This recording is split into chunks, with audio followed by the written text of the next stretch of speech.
ಜನಪ್ರತಿನಿಧಿಗಳ ವಿಶೇಷ ನ್ಯಾಯಾಲಯದಲ್ಲಿ ಇವತ್ತು ಇನ್ನೊಂದಿಷ್ಟು ವಿಚಾರಣೆ ಬಾಕಿ ಇದೆ. ಅಲ್ಲೊಂದು ದೂರಿದೆಯಲ್ವಾ, ಸಿಎಂ ವಿರುದ್ಧ ಪ್ರಾಸಿಕ್ಯೂಷನ್ ಪಿಸಿಆರ್ ಆದೇಶ ವಿಚಾರದಲ್ಲಿ ಕೆಲವೇ ಕ್ಷಣಗಳಲ್ಲಿ ಜನಪ್ರತಿನಿಧಿ ಕೋರ್ಟ್ಗೆ ಹೈಕೋರ್ಟ್ ವಕೀಲರು ಹೋಗಿದ್ದಾರೆ. ಈಗ ಸ್ನೇಹಮಯಿ ಕೃಷ್ಣ ಪರ ದೂರು ಸಲ್ಲಿಸಲಿರುವ ವಕೀಲರಾದ ಲಕ್ಷ್ಮೀ ಅಯ್ಯಂಗಾರ್ ಅವರು ಹೈಕೋರ್ಟ್ ಆದೇಶ ಪರಿಗಣಿಸಿ ಆದೇಶ ನೀಡಲು ಮನವಿಯನ್ನ ಮಾಡಿಕೊಳ್ತಾ ಇದ್ದಾರೆ. ಇವತ್ತೇ ಆದೇಶ ನೀಡುವಂತೆ ಮನವಿಯನ್ನ ವಕೀಲರು ಮಾಡಲಿದ್ದಾರೆ. ಸಿಎಂ ಸಿದ್ದರಾಮಯ್ಯನವರ ಪರವಾಗಿ ವಕೀಲರು ಕೂಡ ಹಾಜರಾಗ್ತಾ ಇದ್ದಾರೆ. ಸಿಎಂ ವಿರುದ್ಧ ಪ್ರಾಸಿಕ್ಯೂಷನ್ ಪಿಸಿಆರ್ ಆದೇಶದ ವಿಚಾರದಲ್ಲಿ ಈಗ ದೂರುದಾರ ಸ್ನೇಹಮಯಿ ಕೃಷ್ಣ ಅವರೇನು ಕೊಟ್ಟಿದ್ದಾರೆ, ಅವರ ಪರ ವಕೀಲರು ಕೂಡ ಇವತ್ತು ಹೋಗಿ ಹೈಕೋರ್ಟ್ ನೀಡಿದಂತಹ ಆದೇಶದ ಪ್ರಕಾರವಾಗಿ ನೀವು ಇವತ್ತೇ ಆದೇಶವನ್ನು ನೀಡಿ ಅಂತ ಕೇಳಿಕೊಳ್ತಾ ಇದ್ದಾರೆ. ಅದಕ್ಕೆ ಈಗ ಸಿದ್ದರಾಮಯ್ಯನವರ ಪರ ವಕೀಲರು ಕೂಡ ಅಲ್ಲಿ ಹಾಜರಿದ್ದಾರೆ. ಕೆಲವೇ ಕ್ಷಣಗಳಲ್ಲಿ ಇನ್ನು ಸಿಎಂ ನಿವಾಸಕ್ಕೆ ಕಾನೂನು ಸಲಹೆಗಾರ ಪೊನ್ನಣ್ಣ ಕೂಡ ಭೇಟಿಯನ್ನ ನೀಡಿದ್ದಾರೆ. ಮುಂದಿನ ಕಾನೂನು ಹೋರಾಟದ ಬಗ್ಗೆ ಸಿಎಂ ಜೊತೆಗೆ ಚರ್ಚೆಯನ್ನ ನಡೆಸಲಿದ್ದಾರೆ. ಈಗಾಗಲೇ ಹೈಕೋರ್ಟ್ ವಿಭಾಗೀಯ ಪೀಠಕ್ಕೆ ಮೇಲ್ಮನವಿಗೆ ಸಿಎಂ ನಿರ್ಧಾರವನ್ನ ಮಾಡಿರೋದು ಗೊತ್ತಾಗಿದೆ. ಸಿಎಂ ನಿವಾಸಕ್ಕೆ ಕಾನೂನು ಸಲಹೆಗಾರ ಪೊನ್ನಣ್ಣ ಭೇಟಿಯನ್ನ ನೀಡಿ ಮುಂದಿನ ಕಾನೂನು ಹೋರಾಟದ ಬಗ್ಗೆ ಮುಖ್ಯಮಂತ್ರಿಗಳ ಜೊತೆಗೆ ಚರ್ಚೆಯನ್ನ ಮಾಡಲಿದ್ದಾರೆ. ಸುಪ್ರೀಂ ಕೋರ್ಟಿಗೆ ಹೋಗ್ತಾರೆ ಅಂತ ಹೇಳ್ತಾ ಇದ್ರು, ಬಟ್ ಅದು ಹೋಗಲ್ಲ. ಈಗ ಸದ್ಯಕ್ಕೆ ಏಕಸದಸ್ಯ ಪೀಠದಲ್ಲಿ ಬಂದಂಥ ತೀರ್ಪನ್ನು ಪ್ರಶ್ನಿಸಿ ವಿಭಾಗೀಯ ಪೀಠಕ್ಕೆ ಅಂದರೆ ದ್ವಿಸದಸ್ಯ ಪೀಠಕ್ಕೆ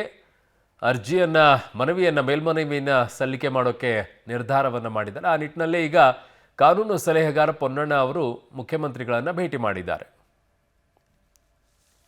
ನ್ಯಾಯಕ್ಕಾಗಿ ಹೈಕೋರ್ಟಿಗೆ ಹೋಗಿದ್ದು, ಮೂಡಾ ಹಗರಣದಲ್ಲಿ ಮಾನ್ಯ ಮುಖ್ಯಮಂತ್ರಿಗಳ ಪಾತ್ರ ಏನೂ ಇಲ್ಲ. ಅವರು ಯಾವುದೇ ಕಡತಕ್ಕೆ ರುಜು ಮಾಡಿಲ್ಲ ಅಥವಾ ಅವರ ಅಧಿಕಾರ ದುರ್ಬಳಕೆ ಅಂತಕ್ಕಂಥದ್ದು ಯಾವುದೂ ಕೂಡ ಆಗಿಲ್ಲ ಅಂತ ಹೇಳಿ ನಾವು ಅದನ್ನು ಹೈಕೋರ್ಟಿಗೆ ಹೋಗಿದ್ದು. ಇವತ್ತು ನಿನ್ನೆ ದಿವಸ ಹೈಕೋರ್ಟ್ನಲ್ಲಿ ಅದಕ್ಕೆ ವಿರುದ್ಧವಾದಂಥ ತೀರ್ಪು ಬಂದಿದೆ. ತೀರ್ಪನ್ನು ಗೌರವಿಸ್ತೇವೆ ನಾವು, ಆದರೆ ಎಲ್ಲೋ ಒಂದು ಕಡೆ ನಮಗೆ ನ್ಯಾಯ ಸಿಗಲಿಲ್ವೇನೋ ಅಂತಕ್ಕಂಥದ್ದು ಕೂಡ ಮನಸ್ಸಿಗೆ ಬರುತ್ತೆ. ಮುಂದೆ ಏನು ಮಾಡಬೇಕು ಅನ್ನೋದ್ರ ಬಗ್ಗೆ ಈಗಾಗಲೇ ಮುಖ್ಯಮಂತ್ರಿಗಳು ನ್ಯಾಯಾಂಗದ ಹೋರಾಟ ಮಾಡ್ತೇವೆ ಅಂತಕ್ಕಂಥದ್ದನ್ನು ಕೂಡ ಸ್ಪಷ್ಟವಾಗಿ ಹೇಳಿದ್ದಾರೆ.